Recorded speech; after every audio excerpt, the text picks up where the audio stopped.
Bonjour Monsieur Benedetti, pourriez-vous nous dire pour quel motif avez-vous été jugé à Lyon le mardi 7 mai? Oui, bonjour. Donc le dernier procès, parce que c'est vrai qu'on s'y perd un petit peu dans mon agenda judiciaire, c'était un procès pour reconstitution et maintien de ligues dissoutes, en l'occurrence l'œuvre française que je présidais. L'œuvre française qui a été interdite en 2013 suite à l'affaire Méric, dont nous étions totalement étrangers. En première instance, j'avais été condamné à 80 jours amende de 50 euros, ce qui voulait dire qu'il fallait que je paye 4 000 euros au bout des 80 jours, où j'ai été condamné à une peine de prison de 80 jours, peine de prison qui n'était pas aménageable.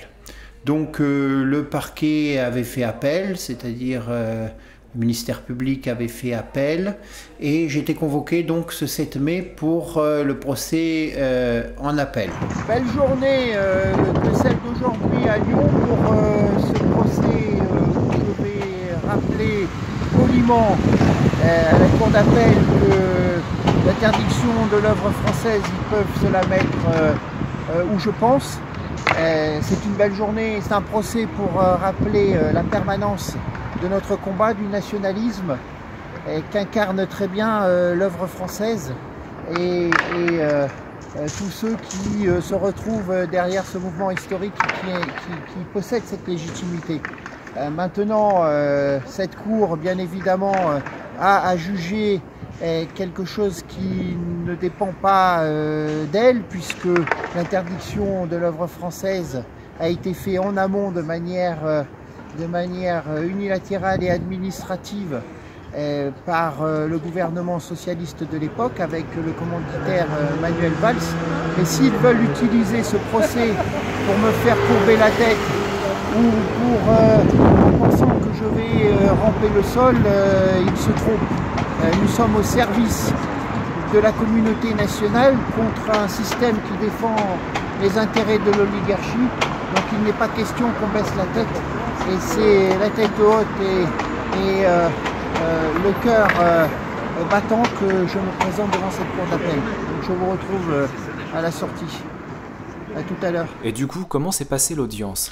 Alors ça a été un long face-à-face avec le président qui a commencé à lire l'ordonnance de renvoi devant le tribunal correctionnel, une ordonnance qui multiplie les approximations et les faits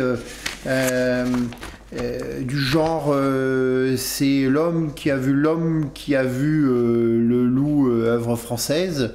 En fait, la question était simple. Ce que j'ai résumé devant le tribunal, c'est que oui, je suis coupable de reconstitution, enfin de maintien d'œuvres françaises prétendument dissous, parce que j'ai refusé cet acte de forfaiture parce que un homme soumis à des intérêts étrangers a utilisé ses fonctions de ministre de l'Intérieur pour essayer de rayer de la carte politique des opposants parmi les plus irréductibles et opposant à la politique d'un État du Moyen-Orient dont il servait les intérêts et la cause.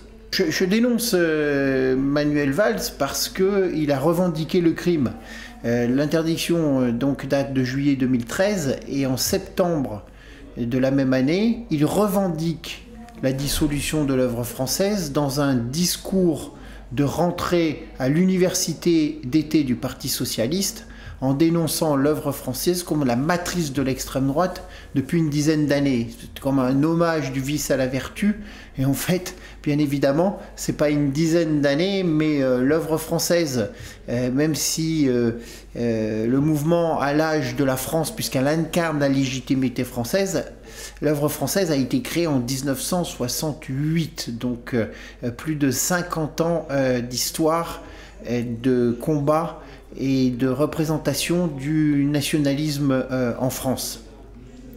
De toute façon, ceux qui ont participé à cet acte inqualifiable d'interdiction d'un des mouvements les plus anciens en France, ils sont bien connus, bien définis. Il y a donc Valls qui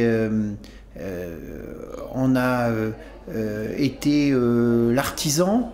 Il a utilisé ça, pour cela, le ministère dit des libertés publiques, enfin l'officine des libertés dit des libertés publiques, qui dépend du ministère de l'Intérieur et qui est dirigée par la cimale nommée Madame L'Église, qui a d'ailleurs été décorée à la suite de cette interdiction de l'œuvre française de sa petite Légion d'honneur en récompense de son action servile, docile, puisque c'est elle qui a monté le dossier de dissolution de l'œuvre française.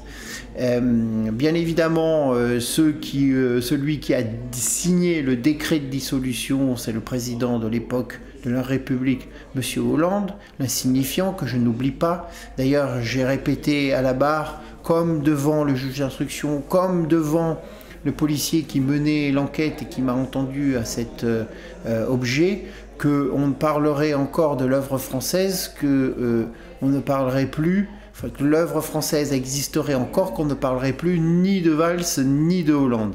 Valls a pris sa déculottée ce dernier dimanche à Barcelone, puisqu'il était candidat à l'élection municipale. Et Hollande a disparu, il fait une triste figuration de guignol de la politique française aujourd'hui, alors que plus personne ne l'écoute. Dans ceux qui ont participé à cet acte de forfaiture aussi, je citerai le préfet Carenco, qui a fait du zèle nous concernant à Lyon, qui était préfet de Lyon et qui a été récompensé par une nomination à la préfecture de Paris, alors que cet homme est un incompétent chronique. Je citerai aussi celui qui dirigeait à l'époque le Conseil d'État en tant que vice-président du Conseil d'État, puisque le président du Conseil d'État, c'est le ministre de la Justice, mais ce n'est qu'un président honoraire, Jean-Marc Sauvé. Jean-Marc Sauvé, alors, puisque vous savez que quand il y a une interdiction d'un mouvement, c'est pas un acte judiciaire, mais un acte unilatéral, puisque le ministre de l'Intérieur vous indique qu'il a l'intention de dissoudre le mouvement que vous présidez. Il vous demande des précisions quant aux actes d'accusation, et pour l'œuvre française, il y en avait 3. Il y avait l'accusation d'antisémitisme, bien évidemment, tarte à la crème, prétendument antisémitisme.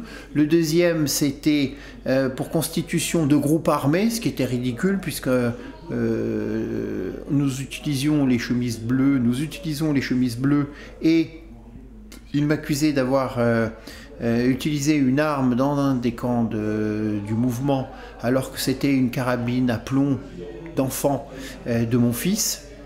Et puis la troisième, c'est parce que nous défendons la politique du maréchal Pétain, donc nous avons été accusés d'apologie de crime de la collaboration. Vous voyez un petit peu comme c'est ridicule, totalement ridicule. Donc, cette interdiction, c'est une procédure unilatérale.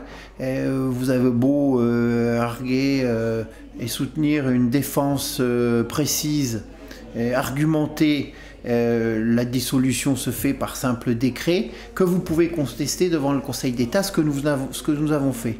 Et à la présidence de ce Conseil d'État, justement, on trouvait, puisqu'il a pris une retraite dorée dans un organisme institutionnel aujourd'hui, Jean-Marc Sauvé, qui était celui qui, il y a 10 ans, avait monté le dossier, alors qu'il dirigeait à l'époque le bureau des libertés dit des libertés publiques, donc il occupait la place de Madame l'Église, que je surnomme Madame Synagogue, bien évidemment. Eh bien, Jean-Marc Sauvé, aujourd'hui, enfin à l'époque du recours, dirigeait le Conseil d'État qui devait statuer sur la légalité ou l'illégalité de l'interdiction de l'œuvre française. Vous voyez donc que les dés sont pipés, mais lui aussi, on ne l'oubliera pas. Donc, le président a égrené, a lu l'ordonnance de renvoi devant le tribunal correctionnel et le tribunal d'appel. Alors, cette ordonnance, je vous épargne la lecture, est un résumé d'une enquête de police. D'ailleurs, c'est extraordinaire. Les moyens qui ont été utilisés pour une enquête sur un maintien et une reconstitution de l'œuvre française, alors que j'ai répété que oui, j'étais coupable de maintenir l'œuvre française parce qu'il était totalement illégitime à ce gouvernement qui était une durée, un temps limité d'interdire un mouvement comme l'œuvre française qui a politiquement l'âge de la France. C'est un rapport de police et d'enquête fait d'approximation, de résumé, comme je disais, de l'homme qui a vu le militant ou la réunion de l'œuvre française. Donc là on sort du tribunal, ça a duré je sais pas, peut-être 2 heures, 2 heures et demie, ça a été plus rapide qu'en première instance. La cour qui était dirigée là par un magistrat, un homme, est arrivé plein de certitudes et ensuite devant l'affirmation de ce que nous sommes et que l'œuvre française existait toujours et que les nationalistes de toute façon ne pourront pas être dissous, que la France ne peut pas être dissous, que c'est comme ça, que c'est un miracle de l'histoire, c'est un résultat de l'histoire, eh bien il en est arrivé à balbutier son droit. Le ministère public a requis 6 mois de prison avec sursis et surtout la privation de mes droits civils, civiques et familiaux, ce qui voudrait dire que je ne pourrais plus voter, que je ne pourrais plus me présenter aux élections, ce qui me fait ni chaud ni froid. Par contre, je ne pourrais plus assurer mes liens civils ou administratifs avec mes enfants. Bon, il a été, je pense, ébranlé par ma position qui disait que oui, je suis coupable, oui, l'œuvre française existe toujours, vous pourrez faire ce que vous voulez, comme elle incarne la France, elle existera toujours parce que la France existera toujours. Donc il y a cette petite... il a demandé 6 mois avec sursis, il ne savait pas quoi faire. Il a déclaré qu'il ne voulait pas faire de moi un martyr, mais il y a cette petite vengeance perso sur les droits civils, civiques et familiaux. Ça m'étonnerait que la Cour le suive. La Cour a été assez ébranlée. Le magistrat, je l'ai trouvé après balbutiant son droit. Il voulait faire la loi dans le tribunal. J'ai imposé par des déclarations fermes et définitives de principe, j'ai imposé la loi du nationalisme dans cette enceinte. Mais au-delà de ce tribunal, je m'adressais au système tout entier en nommant les responsables, et j'ai remis en question, j'ai dénoncé Valls comme celui qui avait revendiqué l'interdiction et que nous ne lâcherons jamais. Il est parti la queue entre les jambes en Espagne, mais on le poursuivra même en enfer s'il le faut, même en enfer. Donc moi ce que je vous conseille, on le voit très bien, plus on s'aplatit, plus il nous écrase. Il faut, vous tous qui m'écoutez et qui menez le combat de résistance nationale contre ce cosmopolitisme qui se croit tout puissant avec sa politique de répression, il faut, sans caricature, affirmer ce que nous sommes. Partout, toujours affirmer ce que nous sommes, sans caricature, mais sans se cacher derrière son petit doigt. Il faut dire ce que nous sommes, quel est notre combat, parce qu'il est noble. Ça suffit de courber la tête et de reculer de combat en combat. C'est terminé maintenant. On est dans une tranchée, on ne reculera plus. Et c'est important, la politique, c'est comme la guerre, il faut gagner du terrain, il faut gagner du terrain, il faut conquérir des esprits.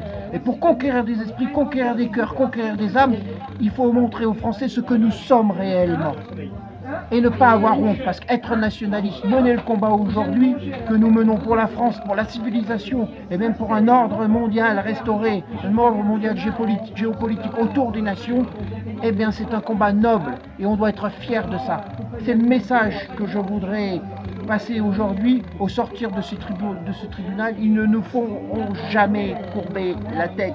La police a utilisé des moyens disproportionnés dans cette enquête. Quand on sait que pour surveiller un homme, des spécialistes ont révélé au moment des affaires du terrorisme islamiste qu'il lui en coûtait 10 000 euros, je crois, par jour pour surveiller un terroriste potentiel ou un fichier S potentiel. Il faut savoir que pendant de longs mois, ils ont surveillé les deux présidents des mouvements dissous, c'est-à-dire Alexandre Gimbriac avec les Jeunesses nationalistes et votre serviteur en tant que président de l'œuvre française.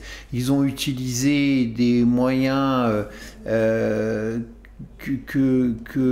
qui sont utilisés dans les enquêtes pour trafic de drogue, par exemple. On a eu un sous-marin garé à quelques pas du local dirigé par l'œuvre française, du local dirigé par Pierre Sidos, qui accueillait l'œuvre française. Ils ont loué un local aussi en face pour pratiquer les observations suivies. Enfin bon, les comptes bancaires personnels ont été épluchés, les conversations téléphoniques recoupées avec les différents numéros. Enfin bon, j'ai eu accès à une partie de l'enquête de cette reconstitution et maintien de l'œuvre française dissous. C'est proprement stupéfiant. Le juge a ensuite égrené toutes mes condamnations. Bien évidemment, nombreuses condamnations, non pas pour avoir agressé une grand-mère dans le tram, mais des condamnations pour participation à des manifestations interdites, des condamnations pour avoir dénoncé dans un dossier contre l'immigration publié sur Jeunes Nations, avoir dénoncé la politique immigrationniste du gouvernement, des condamnations aussi pour injure publique envers un des procureurs, le préfet Carenco. Enfin bon, je vous passe toutes les condamnations qui sont les miennes. Le juge donc a égrené les nombreuses amendes et m'a demandé si j'avais payé les amendes des différentes condamnations, ce à quoi j'ai répondu que non et que je ne payerais pas un franc.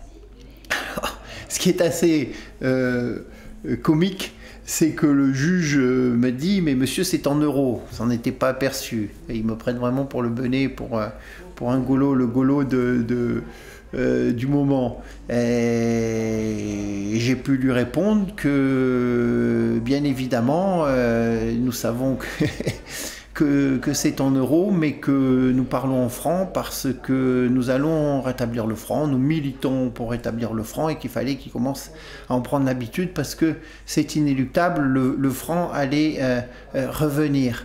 Donc ça a été un échange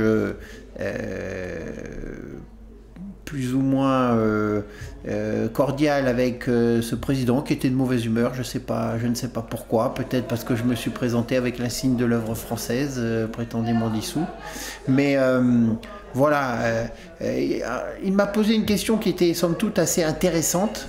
Et c'est question de savoir, puisque j'affirmais que je respectais l'institution judiciaire, et je respecte l'institution judiciaire parce que c'est un rempart à la barbarie.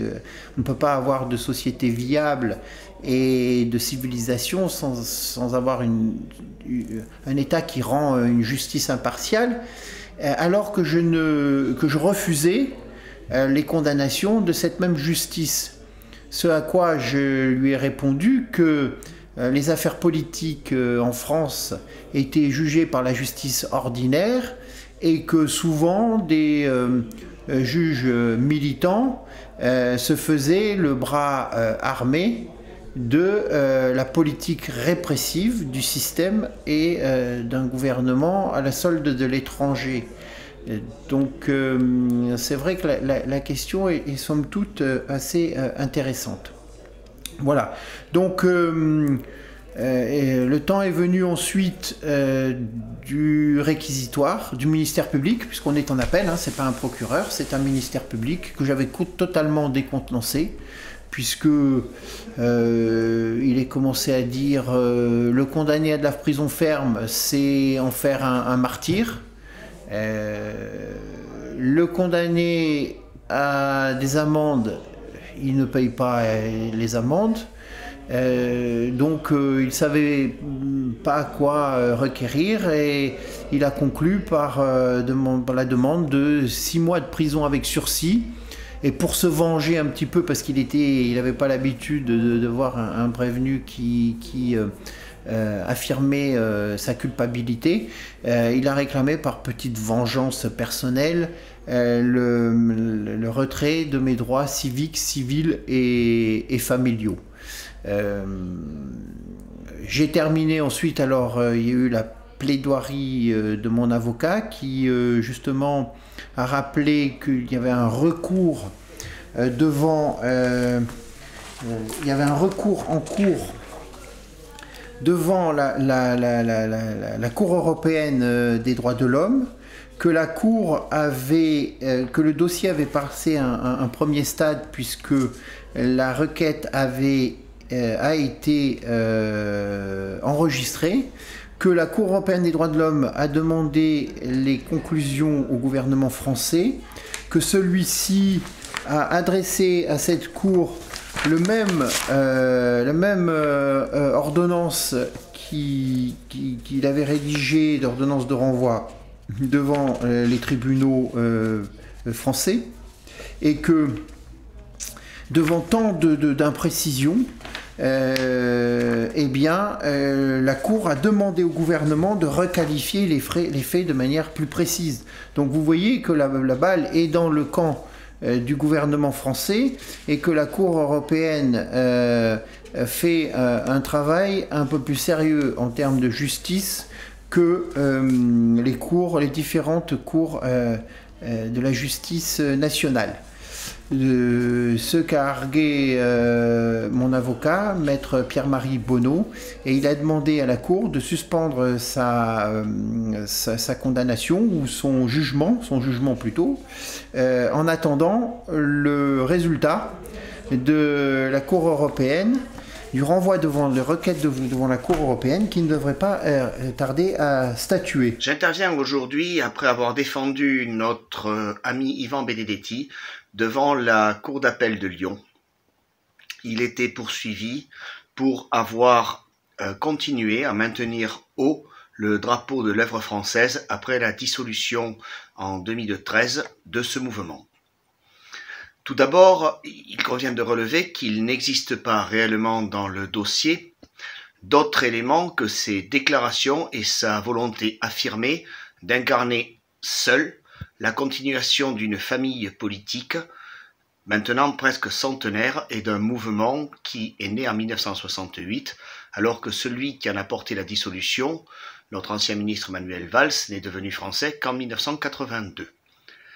Il convient ensuite de relever que la peine qui a été requise par le ministère public, à savoir 6 mois de prison avec sursis, assortie de 3 ans d'interdiction des droits civils, civiques et de famille, est une peine d'interdiction politique. Il ne s'agit pas d'une sanction purement judiciaire, mais d'une peine destinée à faire taire le représentant d'une des plus vieilles familles du monde politique français, la famille nationaliste. Nous attendons le délibéré et nous espérons pouvoir garder encore un peu de foi dans un système judiciaire qui parfois fait preuve de courage, alors même que tout autour de nous peut s'effondrer. Nous espérons que les magistrats trouveront dans le courage d'Ivan Benedetti la force de rendre une vraie décision de justice, une décision permettant à la famille politique qu'incarnait l'œuvre française et qu'incarne Ivan Benedetti de continuer à rayonner pour le plus grand bien de la France. Donc, comme il est habituel en la matière, vous avez droit à vous exprimer en dernier si vous avez quelque chose à rajouter. Donc j'ai rédigé une déclaration de principe que j'ai lue devant la Cour, que je vais vous lire. Vous m'excusez s'il est un peu longue, mais c'est une déclaration de fond qui est importante. Dans cette République, fondée en mai 1958, au moyen d'un coup d'État par un pseudo-général condamné à mort par les autorités légitimes de son pays près de 2 décennies plus tôt, si l'on fait toujours mine de croire, d'une part, que le meilleur avenir pour le peuple français se décide dans la libre discussion des opinions des diverses sensibilités, et d'autre part, que c'est un devoir sacré, selon la formule de la Déclaration universelle des droits de l'homme et du citoyen, dont les principes ont valeur constitutionnelle, pour ce peuple d'opposer une forme d'objection de conscience à des dirigeants qui le trahiraient, l'interdiction administrative des opposants a droit de citer.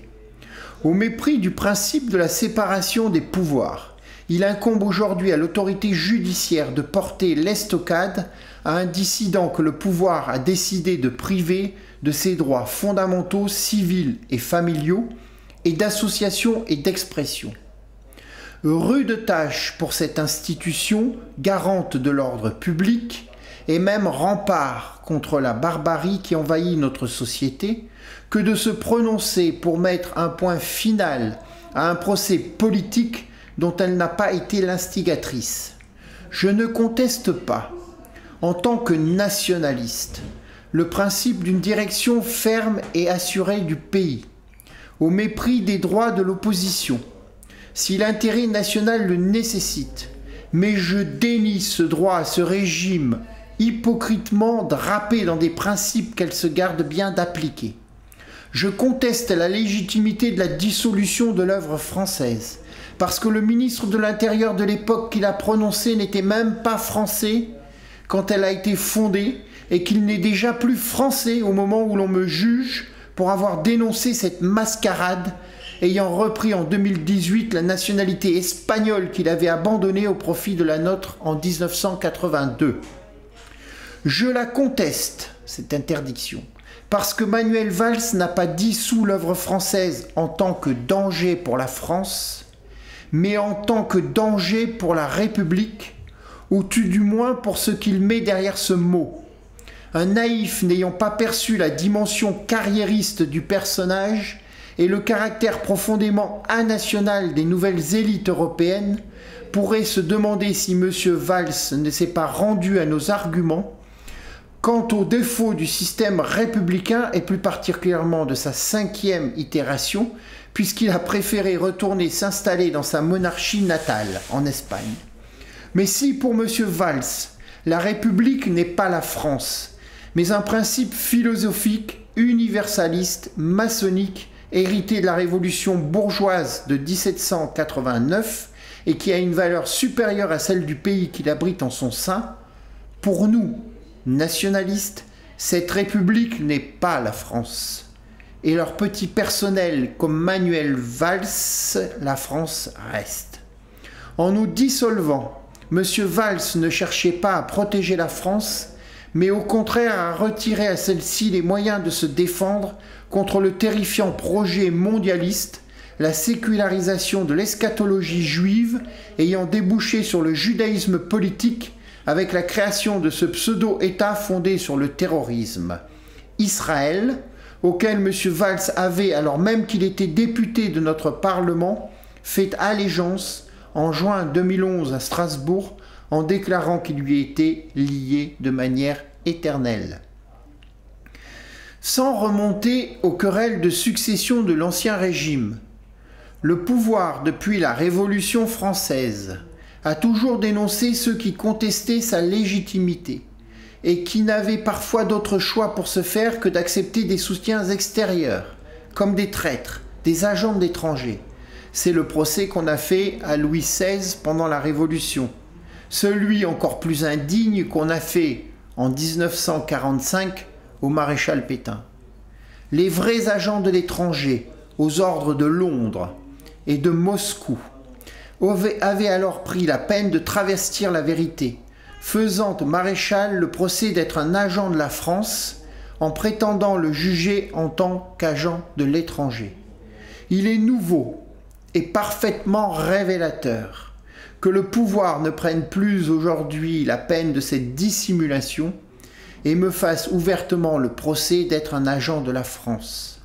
Alors, et ça a été ma conclusion définitive, alors une nouvelle fois, je le répète, oui, je suis coupable. Coupable d'avoir un cœur qui bat pour la France. Et pour conclure, à quelle date le jugement sera-t-il rendu et existe-t-il un moyen pour vous soutenir? Alors, le jugement sera rendu le 11 juin prochain. Comme je vous l'ai dit, le ministère public a requis les 6 mois de prison avec sursis, ainsi que la privation de mes droits civiques, civils et familiaux. Je vois mal un magistrat suivre ce réquisitoire, tout du moins en ce qui concerne la suppression de mes droits. Je tiens à remercier tous ceux qui se sont mobilisés pour venir me soutenir lors de ce procès. Je les remercie de tout cœur parce que c'est important de se sentir poussé derrière afin d'avoir une position de rupture et de ne faire aucune concession au système et à son bras judiciaire. Comme je l'ai dit, il faut être le roc sur lequel les vagues de la répression viennent se briser. Si vous voulez me soutenir financièrement pour participer aux frais de procédure, il y a une cagnotte Litchi qui a été ouverte et vous trouverez le lien plus bas dans le commentaire de la vidéo. Mais sachez que ma détermination est totale, que rien et certainement pas ces condamnations passées, celles à venir hypothétiques, ne me feront reculer. Trop de gens en France, trop d'amis m'assurent de leur confiance pour que je renonce à ce combat. Soyez assurés, je vous le dis, de ma totale détermination à continuer ce combat pour rétablir la France. Vous savez, cette révolution qui vient est inexorable, elle est comme le vent. Rien ni personne ne pourra aujourd'hui l'arrêter. En avant la victoire, mes amis, maître chez nous.